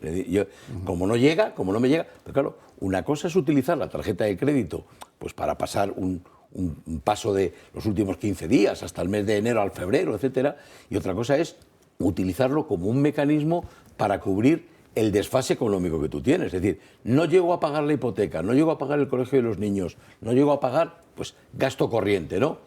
Pues tiro de la tarjeta de crédito. Claro, la La tarjeta de crédito que a lo mejor está al 12, al 14 o al 17% el tipo de interés que te cobran. Como además no lo puedes pagar a su vencimiento, lo que haces es fraccionarlo. El fraccionamiento sigue devengando intereses. Es decir, intereses sobre intereses, ¿no? Es una bola que engorda. ¿Hasta cuándo? Hasta que efectivamente esa familia que se está endeudando de esa manera ya no puede hacerle frente y entra en el impago. Claro, es que eso es lo peligroso. Cuando entra en el impago, lo menos preocupante, por decirlo de alguna manera, no es lo que le pasa a esa familia, es que el conjunto hace un agujero tremendo en la mora de las entidades financieras, que lo pagamos todos. Cuando hay mora, no te cobro, pero entonces yo lo que hago es, las entidades financieras encarecen un poquito más el préstamo o los créditos a todos los demás, ¿no? O sea, nos perjudicamos todos. Es una barbaridad. En 2024 ya sabemos que van a ocurrir 3 cosas. 1, va a crecer mucho menos el PIB. 2, se va a producir un aumento significativo del desempleo, del paro, y va a disminuir también la capacidad adquisitiva de los españoles, nuestros bolsillos, y lo único bueno es que se contendrá la inflación, no hay más. Sí, pero con algunos ribetes. Por ejemplo, oiga, no es serio que un gobierno no le pueda decir a la gente para la cual gobierna, la que le paga el sueldo, oye, a partir del 31 de diciembre seguiremos bonificándote el IVA de la luz o del gas. Oye, vamos, eso que hay que jugar a las adivinanzas con estos tíos, porque no son serios. Ese es el problema fundamental. Fracasan escribiendo leyes con los indepes o los separatistas, como prefieran, y fracasan en la gestión del día a día. La gestión, un país es muy difícil de llevar. Y si lo lleva un atajo de incompetentes, pues la cosa va como va. Por ejemplo, ahora lo vais a ver. Resulta que han concedido 3.300 millones de eurazos en ayudas europeas a administraciones públicas que ni siquiera las han justificado. Porque esto es, como dice Voz Populi, un manguerazo de fondos europeos, ¿eh? Se trata de decir, bueno, pues oye, este es amigo del otro, está en mi red clientelar, me lo pide Podemos, me lo pide Sumar, me lo pide, y ahí va, ahí va. Claro, luego resulta que no somos capaces de enviar a Bruselas una lista de los 100 primeros receptores de las ayudas europeas, porque es que es para llorar. La mayor parte de ellos son administraciones públicas. O sea, hemos ayudado a una economía no productiva. Hemos ayudado a una economía de gasto, de sobregasto, de grasa en el gasto de las administraciones públicas. Y eso lo ha hecho este gobierno. Y espero que algún día alguien en Bruselas se tome en serio este asunto y empiece... Lamentaré, porque lo único que puede hacer Bruselas es cerrarnos el grifo de la próxima entrega de billetes, pero hombre, es que lo estamos pidiendo a gritos. De los 100 primeros receptores de fondos europeos, Next Generation, solo 12 son empresas privadas. Y de las 12, solo 3 son españolas. Pues las otras son filiales de multinacionales que operan en España. Sí, sí. Estupendo. Pues mira tú qué bien, ¿no? Yo no he pillado nada. Esto era el dinero que iba a ayudar a la recuperación y nos iba a salvar. Ahora están haciendo un intento postrero. Ahora están moviéndose con pequeñas cantidades, 12.000 euros de tope, intentando colocar en distintas pequeñas empresas proyectos. Están utilizando algunas multinacionales para colocarlos. Es decir, te visita un paisano que te dice que puedes aspirar a 12 millones y que te los puedes gastar en programación, en software o en redes sociales. Estás intentando pillar muchas empresas para ver si distribuyen las cosas. Yo tengo que decir que yo no he pillado nada, pero tampoco lo quiero. Muy bien, así me gusta. Por cierto, antes decías tú una cosa, Rojo, que te la voy a ampliar porque no solo te da la razón, sino que nos introduce un elemento de preocupación importante. El gobierno está enfadado con el IBEX. Dice que el IBEX se manifiesta poco a favor de Pedro Sánchez y que casi siempre lo hace con los enemigos de Pedro Sánchez. Y esto les tiene tan furiosos con este tema. Razón por la que muchos consideran ya que Telefónica no va a ser la última operación de injerencia en las compañías punteras del IBEX 35, sino que es una manera. Esto lo empezamos con Indra, lo vamos siguiendo con Telefónica, pero Telefónica no va a ser la única. Sánchez está planeando entrar en el accionariado y en el Consejo, eso le interesa más que lo del accionariado, la neutralización políticamente hablando de muchas empresas españolas para que sean pues un poco más tiralevitas del poder de la Moncloa. Pero si no pueden ser más. Vamos a ver. Bueno, a ver, pues a este le gusta poco. Concurso público. Decidme nombres de grandes directivos del IBEX que hayan criticado la línea política, la línea económica del gobierno Sánchez o medidas absolutamente anticonstitucionales como la amnistía a los golpistas o el indulto a los facinerosos. No hay uno solo. Es decir, el dinero, no sé, en todos los países, pero fundamentalmente en España es enormemente cobarde. Las empresas del IBEX, lo contábamos en otras ocasiones contigo hablando en otros programas, si hablas con ellos y tienes la fortuna de poder tocar a esa gente tan poderosa, todos te dan palmadas, muy bien lo tuyo, a ver, dales duro, y dices, oye, tú podrías, no, hazlo tú, que lo haces muy bien, te dicen todos. A ti te habrá pasado muchas veces. Me ha pasado. Muchas veces. Bueno, es igual. ¿Puedo rectificar Por supuesto. puntualizar, no rectificar a rojo? Hay dos presidentes de dos empresas del IBEX que mejor no voy a nombrar. No, bueno, y Mafre se pronunció. Porque les está... Una es esa. Sí, porque les está haciendo mucho daño. Y todos creemos que Iberdrola también está un poco. Pero tú te la crees otra es Mercadona también. Sí, bueno, Sí, pero sí, cuando tú... Es decir, Juan la Roig gran fue... preocupación que tienen las empresas, ahora que ha habido nuevo gobierno, es qué ministro me toca, porque vamos a aspirar a no sé qué, a ver cómo es, qué tal es lo que te preguntan, ¿no? Mira, Rojo, si tú quieres saber lo que piensa Moncloa, mira qué dicen los espacios publicitarios que nos cuestan a ti y a mí una pasta, que se procura el gobierno, por ejemplo, en el Financial Times. ¿Y qué decía el Financial Times de la ley de amnistía? Hombre, sí, hay un componente de riesgo, pero merece la pena, merece la pena porque esto es posible que acabe aliviando las tensiones con Cataluña de una forma definitiva. Ya miras tú que sabe el Financial Times de todo esto, un periódico que tiene una fama completamente injusta, porque ahí el que pone la pasta encima de la mesa se compra unas paginorras de alabanza estupendas.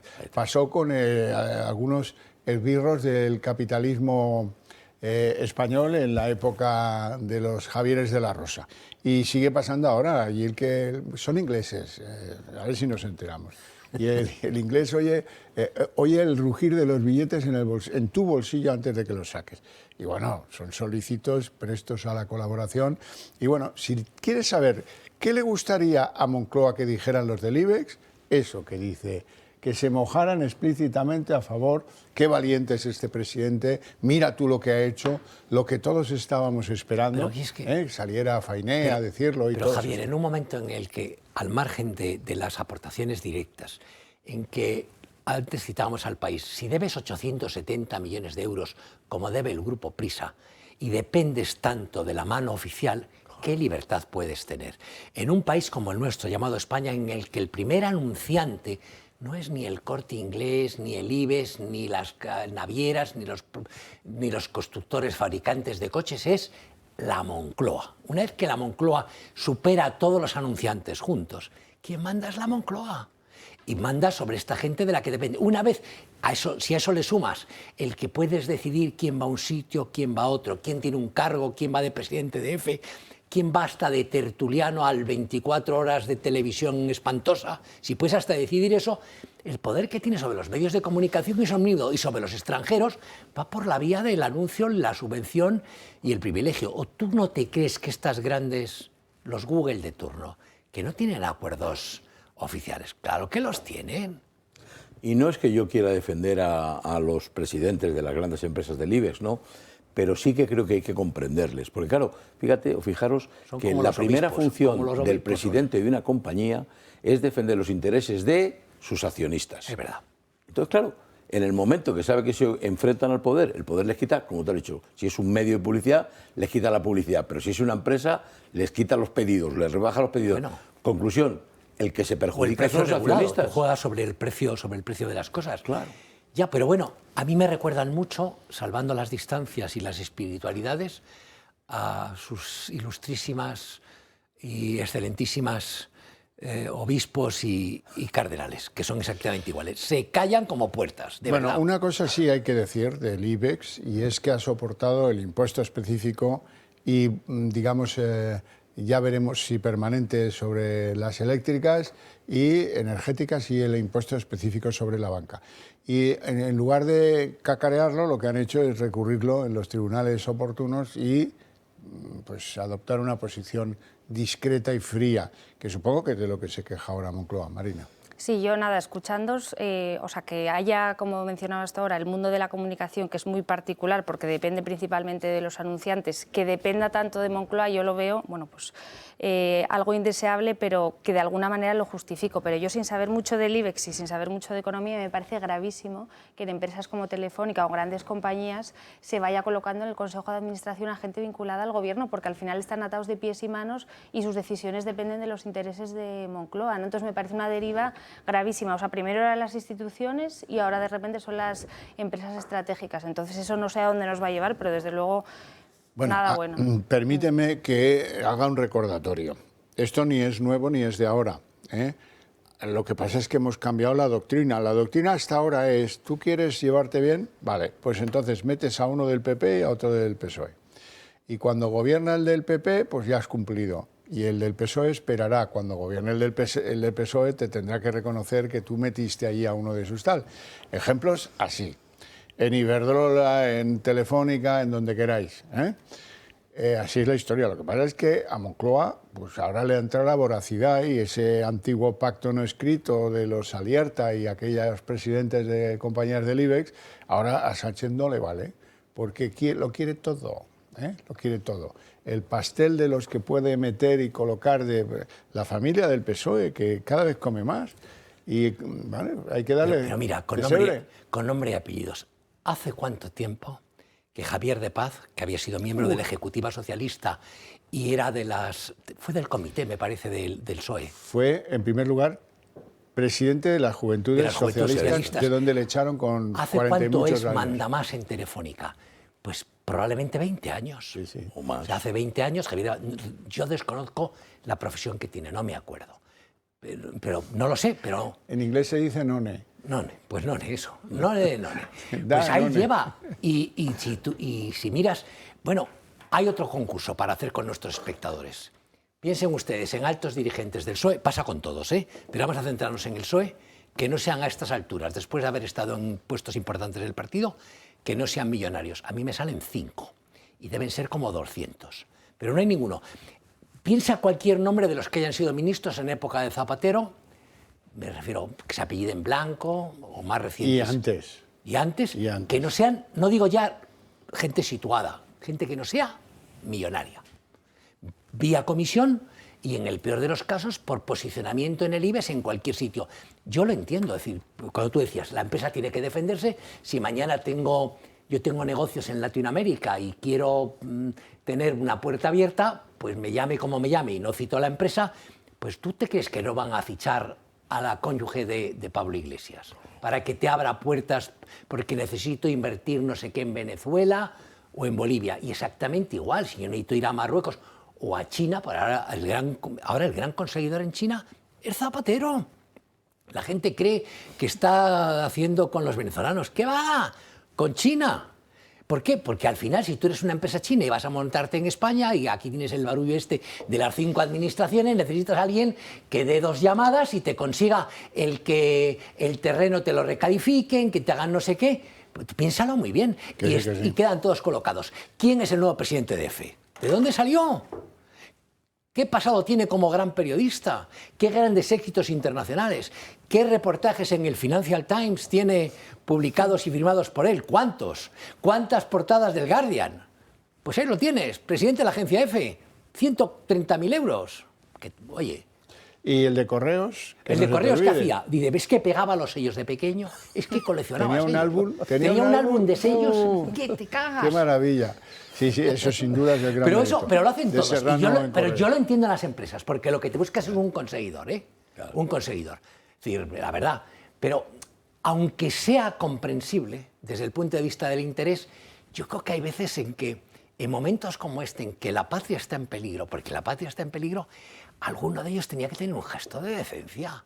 Y, oiga, mire, me voy a jugar no sé, pero vale ya, no lo sé.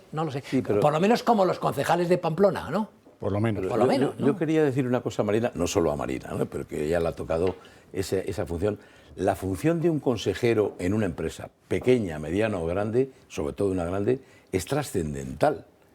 Ya sé que están muchos para cobrar dinero, y como tú acabas de decir, y efectivamente dentro de un consejo hay múltiples papeles y uno puede ser el del conseguidor, es decir, el que tiene buenos contactos en Sudamérica, en China o en donde sea. Pero lo que se busca fundamentalmente en el consejero de una empresa es su conocimiento. Unos tendrán conocimientos financieros, otros conocimientos técnicos, etcétera, ¿no? ¿Por qué? Porque su misión es asesorar al presidente y al Consejo de Administración, en definitiva, a la compañía, a cumplir sus objetivos. Entonces, claro, si tú metes personajes como Javier de Paz... No, a lo mejor es buenísimo, no lo sé. Bueno, yo he leído en algún sitio, creo que tiene un par de másters, yo no he sido capaz de ver la titulación oficial de una licenciatura, etcétera, pero bueno, algún máster tiene. Pero un genio de las 5 Pero claro, efectivamente, es que el hecho de tener gente en un consejo que, digamos, esté simplemente para aplaudir o para votar, ¿no? Y decir, sí, voto a favor del presidente, o voto a favor... Es que eso no hace ningún favor a la empresa, pero no hace ningún favor a los accionistas tampoco, ¿no? Eso es un lastre terrible. Las empresas se las ven y se las desean para buscar perfiles de buenos consejeros que les asesoren, porque el papel de un consejero es clave en una compañía. Sí, bueno, clave, para su peculio sí que es clave. Por ejemplo, mira, voy a recordar un caso muy antiguo, uno que fue vicepresidente con Felipe González, Narcís Serra se llamaba. Narcís Serra tocaba el piano y era muy famoso por tocar el piano, era economista, sí, bueno, bien. Y eso y sus contactos políticos le llevaron a la presidencia de una caja de ahorros quebrada. La quiebra él, no es que sus decisiones, es su mandato, es el que registra la quiebra de Caixa Catalunya. Claro. Bueno, antes de quebrarse, ¿en qué estaba Narcís Serra? Pues en apretarle las clavijas al presidente de Telefónica para que lo nombrara consejero de la compañía y el otro en intentar sacárselo de encima. Tanto es así que crearon un consejo catalán de Telefónica, profesor, también lo hizo Endesa, también lo hizo Endesa, lo mismo. Y bueno, para ir colocando los compromisos, con aquello a Serra no le llegaba. Y se llegó a hacer el tío con 3 cargos de consejero en 3 filiales de América Latina de Telefónica. 3, más el de Cataluña, más... En fin, claro, ese sí que es el business plan de algunos cuando pasan por la política. Y así nos va el pelo. Bueno, vamos a una pausa de publicidad, si os parece... No, pues no vamos a una pausa de publicidad. Entonces nos vamos a meter de cabeza en un lío. En el lío de los modos, los modales, las maneras de la gente en los plenos de los ayuntamientos. Por poner un ejemplo hoy. Que la sociedad está crispada. Es evidente que sí, muy crispada, diría yo. Pero que nuestros políticos tienen que tener un poquito más de correa y de exhibir mejores modales, pues debiera ser algo que en sus propios partidos les exigieran. Todos lo necesitamos, pero desde luego, algunos más que otros. Van a ver a continuación el lío que hubo en el Ayuntamiento de Madrid en el último pleno del año, por cierto. Refleja muchas frustraciones. El protagonista, Javier Ortega Smith, que, bueno, pues tiene un altercado dialéctico, y mire, este es el gesto, luego dice que no, que es que dio con los papeles sin querer. Pero eso es un drive del ping-pong clarísimo, incluso del tenis. Con papeles, pero tú que juegas al tenis, Rojo, esto es un drive de todas, ¿no? O un revés. Un revés, es un revés. Yo es que al tenis eso se llama un revés. No, liftado. No llegué a esto. Bien, tuvo un altercado con Eduardo Fernández Rubiño, que es un chico de Más Madrid, en fin, y bueno, y luego pues le recriminaron sus palabras, le pidieron que pidiera perdón, él puso condiciones al otro para que también le pidiera perdón, el otro había dicho cosas que tampoco eran de recibo a propósito de las víctimas del terrorismo, pero el gesto airado, ese gesto es impropio de un político, y sobre todo en Vox tendrían que decirle algo, porque esto, si hay partidos a los que les perjudica más o menos, desde luego a Vox es a uno de ellos. No en vano están a vueltas con si le aprueban la reprobación. Y hay declaraciones de José Luis Martínez Almeida, quien no parece tener claro si va a sumarse a los que piden la reprobación o no, del líder del grupo de Vox en el ayuntamiento madrileño. La petición de que Javier Ortega Smith deje el acta, porque como dije el otro día, su actitud es inaceptable, es una actitud intimidatoria hacia Eduardo Fernández Rubiño, que no se sostiene en el Pleno del Ayuntamiento de Madrid, donde las diferencias se deben dirimir exclusivamente con la palabra y no mediante la intimidación y mediante la conducta agresiva. He escuchado al líder de Vox, a Santiago Abascal, decir que nuevamente le estoy haciendo el juego a la izquierda, y lo que me gustaría transmitirle al señor Abascal es que yo no le hago el juego ni a Vox ni a la izquierda, que tengo una línea coherente.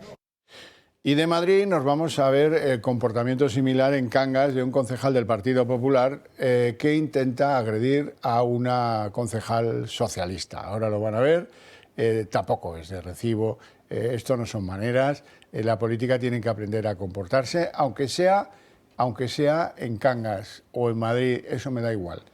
A la política hay que venir llorado de casa y las frustraciones se deben quedar fuera de los plenos del ayuntamiento, cuando mandas y cuando no. Y desde luego no son las maneras. ¿Estáis de acuerdo? Imagino todos. Marina.